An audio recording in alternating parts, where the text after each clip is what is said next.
네, 자 이현준의 국내 이슈 체크인 NH투자증권 이현준 과장과 얘기를 나눠보도록 하겠습니다. 안녕하십니까? 안녕하세요. 네.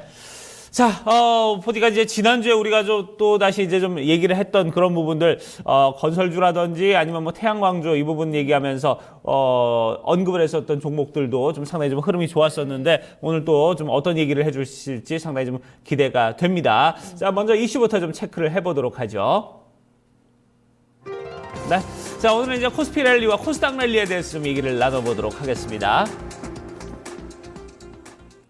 지난 금요일에 사실상 양지수가 엇갈리긴 했었는데 지난 주간 단위로 본다면 양지수 모두 오름시세 이어지면서 굉장히 좀 완만한 상승세, 어떤 기대감이 더 커지는 그런 상황이 이어지고 있습니다. 이 부분에 좀 중점을 두셨는데 자, 2000선을 너물랑 말랑하고 있어요. 어떤 조금의 기관이 조금만 발을 담궈주면 충분히 좀 이뤄줄 수 있지 않을까 이런 기대감도 드는데요. 자, 3월 초입니다. 어떤 좀 전망을 봐야 될까요? 뭐 결론부터 말씀드리면 2000포인트 돌파는 시간 문제다. 저는 좀 이렇게 판단을 하고 있고 다소간에 뭐 시간차는 있겠습니다만은 미국 금리 인상 본격화 전까지 양지수 모두 랠리가 예상이 되고 실제로 지수 금리 인상이 되더라도 전 추가적인 랠리는 충분히 가능하다라고 판단을 하고 있습니다. 금리 인상을 3차례 정도까지는 여태까지 뭐 추가적인 랠리를 해왔기 때문에 충분히 더 랠리를 할 수 있다고 보는데 사실 뭐 지난주를 돌이켜보면 미국 증시 전반에 대해서 약간 버블 우려가 좀 커지고 있는 가운데 좀 유럽 증시 상승세가 좀 돋보였던 한 주였지 않나 싶습니다. 특히 이제 금요일날 이제 미국 증시가 0.5% 하락을 보였을 때 사실 여태까지는 유럽 증시, 미국 증시 비슷하게 움직였었는데 금요일날 같은 경우는 사실 유럽 증시는 전반적으로 강세였거든요. 좀 차별화가 좀 나타나는 현상. 그러니까 최근에 이제 뭐 해외 증시에서 뭐 인터뷰들을 보게 되면은 뭐 로버트 슐러, 뭐 예일대 교수를 비롯해서 미국 증시 내 저명한 전문가들이 대부분 미국 증시 중심의 자산 분배에서 유럽 및 이머징으로의 자산 재분배가 좀 이루어져야 된다고 좀 말들을 하고 있어요. 그러니까 최근 국내 증시 전반에 좀 외국인 수급이 좀 이전과 다르게 좀 좋아진 부분도 이러한 맥락에서 좀 이해하실 수가 있을 것 같습니다. 사실상 외국인 수급을 언급을 해주셨는데 그동안까지는 미국 증시가 워낙 또 지표가 좋았었고 이쪽으로 자금이 몰리다 보니까 신흥국 내에서도 우리 증시가 전혀 매력을 발산하지 못한 부분이 있었거든요. 근데 미국 증시가 지금 너무 많이 올라와서 지난 금요일에 어떤 하락에 주목을 하셨잖아요. 그럼 여기서 흔들리게 되면 상대적으로 좀 저평가되는 우리 쪽으로 유동성이 돌 수 있다 이렇게 보신다는 말씀이신 건가요? 그렇죠. 네, 그렇죠.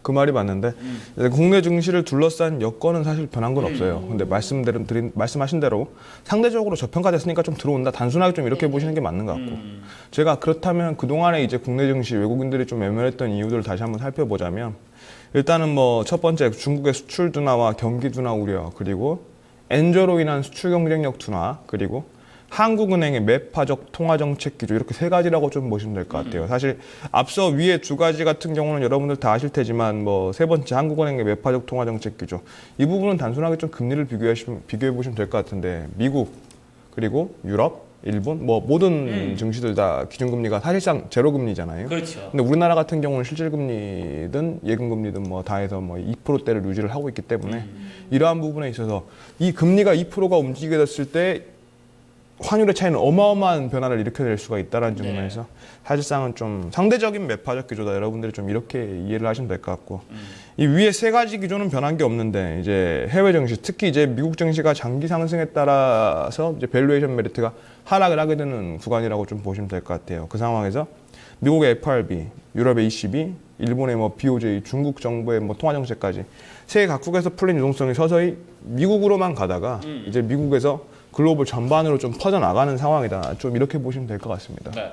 자, 그러면 이제 미국의 돈이 이제 전체적으로 뭐 유럽이라든지 아니면 글로벌 시장으로 이렇게 흘러가는 이런 시점이라면은 거꾸로 보면은 이제 미국 시장은 앞으로 좀 하락의 가능성이 보인다. 이런 얘기인가요? 어떻습니까? 그렇게 이제 오해하실 수가 있을 것 같은데 꼭 그렇지만은 않고요. 그러니까 이게 일단 뭐 결론부터 말씀드리면 돈이 미국이 이렇게 있잖아요. 그러니까 여기가 이제 풀린 유동성이라고 치면은 이렇게만 여기로만 가다가 이렇게 가는 거예요. 이렇게. 그러니까 여기도 가긴 가는 거죠. 미국으로도 이제 돈이 조금 더 들어가긴 하는데 이제 들어가던 속도가 이제 그만큼 이제 완만해지고 다른 곳으로 양도 이제 좀 이제 퍼지는 거죠. 그렇기 때문에 꼭 빠진다라고 보기는 어렵고요. 다만 이제 상승세가 조금 둔화될 수는 있겠죠. 이제 뭐 물론 이제 밸류에이션만 놓고 보면은 이미 뭐 사실 역사적 상단을 좀 넘었다고 보는 게 맞습니다. 역사적으로 보통 뭐 12배에서 퍼 기준입니다. 12배에서 16배 사이에 좀 거래가 되어 왔었는데, 그러니까 지금 상황만 놓고 본다면 2014년 순이익 기준으로는 16배를 지금 한참 넘었어요. 사실 한참 넘었고, 그러니까 지금 뭐 이제 올해의 성장 기조가 추가적으로 이어질 가능성이 있다라는 측면에서 이제 뭐 저평가냐 아니냐 이런 얘기를 하는 건데, 사실은 하락하는 게 맞습니다. 여태까지의 역사적인 상황을 놓고 보게 되면은. 그런데 앞서 말씀드렸던 뭐 글로벌 유동성의 확산, 그러니까 이러한 부분들이 미국에서 굳이 있는 돈이 나간다라고 이해하시기보다는 그냥 뭐 있는 돈은 있고 여태 미국으로 들어가는 양이 조금 줄어든다, 이 정도로만 좀 이해하시면 될 것 같아요. 네. 어떤 제한적인 유동성이 흘러가는 상황에서 미국의 밸류에이션 어떤 매력이 조금만 둔화될 수 있겠습니다. 하지만 어떤 자금이 여기서 끊긴다 이렇게 보는 게 아니라 어떤 자산 재분배 정책이라고, 재분배 효과라고 보면 될까요? 어떤 이머징이라던가 미국 쪽으로 양분화되면서 자금이 이제 흘러갈 수가 있다 이렇게 말씀을 해주셨는데, 그렇다면 우리나라 쪽에서는 어떤 정책적인 모멘텀은 없는 상황에서 밸류에이션 메리트만 돋보이는 상황인 거잖아요. 다른 국가들과 비교했을 때 밸류에이션 메리트는 어느 정도라고 그럼 봐야 되는 건가요? 정책적 얘기해 주셨는데 사실 코스닥은 약간 정책 기대 랠리가 있죠. 네. 그때 지난번에 한번 제가 달았지만은 네. 뭐 얼마였죠? 어마어마한 돈을 16조인가요? 그 네. 부분 정책 지원을 했기 때문에 그렇죠. 그 부분은 정책 지원이 많고요. 코스피 전체에 대해서는 이제 저희가 정책은 없고 밸류에이션 메리트를 좀 봐야 될 것 같은데, 저희가 이제 2015년은 결론적으로 우리나라 밸류에이션 메리트가 상당히 좀 돋보일 수 있는 한 해다. 저 개인적으로는 좀 이렇게 판단을 하고 있어요. 그러니까 사실 뭐 제가 여러 차례 뭐 방송에서 계속 말씀드리지만은 지난 6년간이죠. 제가 작년까지 5년간이라고 했는데 지난 6년간 국내 증시 전반의 순이익 예상은 단 한 번도 실제보다 낮은 적이 없어요. 무슨 말이냐면 항상 좋을 거다라는 얘기만 했다는 거죠. 실제보다 항상 한참 높게 올해 우리 증시 좋을 거다. 우리 증시 뭐 올해 몇천 포인트 갈 거다. 항상 이런 얘기를 했다는 거죠. 근데 한 번도 맞은 적은 없죠. 6년 동안이나.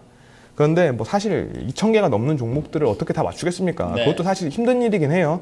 그런데 예상이라는 게 뭐 어쩌다 보면 높을 때도 있고 낮을 때도 있어야 되는데 맨날 높기만 하니까. 그리고 높은 정도도 20% 이상 높아요. 그러니까 네. 높은 정도도 좀 이건 사실 의미가 없는 거예요. 완전히 틀려도 이건 너무 많이 틀렸는데 그걸 6년 이상 반복을 하다 보니까는 국내 증시에 대한 외국인들의 신뢰도가 낮아질 수밖에 없는 거죠. 네.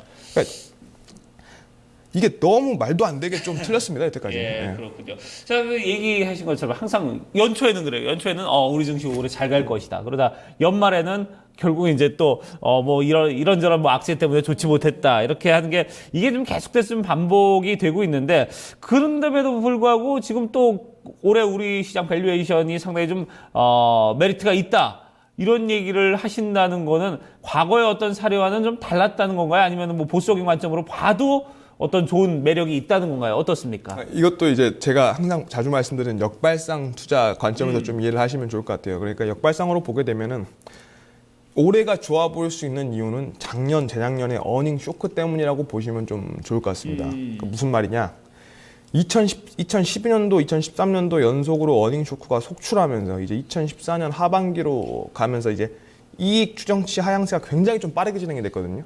그러니까 결과적으로 이제 그런 어떤 빠르게 하향된 연간 이익 전망치가 지난 6년간 중에서 가장 좀 실제와 근접하게 좀 나왔던 해가 좀 올해입니다. 그러니까 그래서 이제 2015년은 착시 효과가 발생할 수 있다라고 저는 개인적으로 판단을 하고 있는데, 그러니까 준비된 표를 좀 한번 볼게요. 이게 무슨 얘기냐면 이 표에 이제 2012년도, 그러니까 이게 FN 가이드라는 가장 많이 쓰이는 이제 컨센서스 기관이거든요.